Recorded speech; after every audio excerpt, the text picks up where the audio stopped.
সবাই খেতে ফুটে শেষে সব খেয়ে ফেলেছে।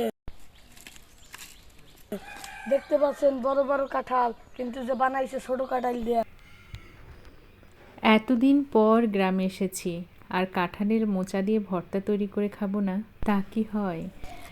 আমাদের উঠানের পাড়ে এরকম সুবিশাল কাঁঠালের গাছ, আর সেখানে থোকায় থোকায় কাঁঠালের মোচা দেখেই তো লোভ লাগছিল। সেখান থেকে কয়েকটি ছোট ছোট কাঁঠালের মোচা নিলাম, যদিও এগুলো বড় হতে পারতো।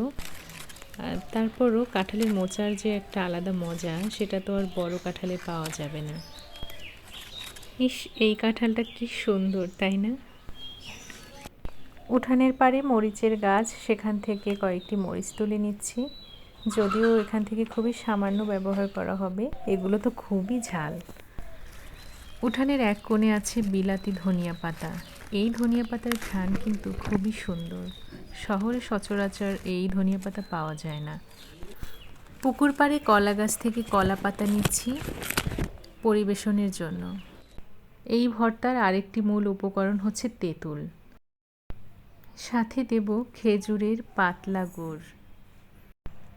কাঁঠালের মোচা, ধনিয়া পাতা, মরিচ, লবণ একসাথে মিশিয়ে বেটে তারপরে তেঁতুল আর এর গুড় দিয়ে ভালো করে মাখিয়ে নেব।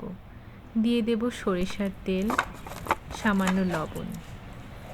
তারপর সেই পরিষ্কার করে রাখা কলা পাতায় ভর্তা উঠিয়ে নিয়েছি, সাথে দিয়ে দিচ্ছি আরও একটু সরিষার তেল।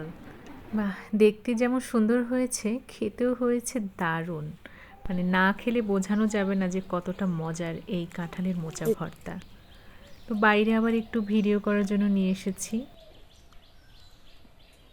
আপনারা কাঁঠালের এক বানানো অসাধারণ জিনিস, সবাই খেতে ফুটে শেষে সব খেয়ে ফেলেছে। দেখতে পাচ্ছেন বড় বড় কাঁঠাল, কিন্তু যে বানাইছে ছোট কাঁঠাল দিয়ে। দেখতে পাচ্ছেন সবাই খাইছে অনেক সুন্দর করে। এখন এই কাঁঠাল থেকে যে যে ওর বানাতে নাম হচ্ছে চান নাইম, ও আমাদের পাশের এলাকাতেই থাকে। তো আমি যখন ভর্তা তৈরি করছিলাম তো সাথে সাথে থেকে দেখছিল, আবার খেয়েও তার নাকি অনেক ভালো লেগেছে। পরে ওকে ভিডিওতেও নিয়ে নিলাম।